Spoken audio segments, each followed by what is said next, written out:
Ito. Para siyang putik na tumigas. Itulad nito. Nabuhos siya, tapos parang putik na tumigas. Ang ganda niya. Para siyang kahoy. Siguro may kahoy dyan. Nahulman na, kaya ganyan ang forma. Pinaulan ito dati nun. Tingin ko. Kasama niya sa pinaulan ng Diyos ng asopre. Pero hindi ko alam kung asopre to. Dati dito may kahoy. Nabalot yung kahoy. Tumigas na rin yung kahoy. Kaya ganyan ang hugis.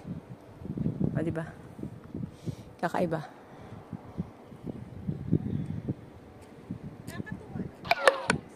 Oh, lubat na ako.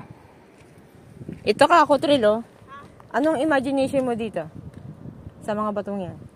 Parang ito nga yung ano, naguho na Sodom at Gomorrah. Parang kasama siya sa pinaulan ng asopre. Pinaulan ng asopre, oo. Parang katulad siya doon. Ito, oh. Tulad yan to. Sa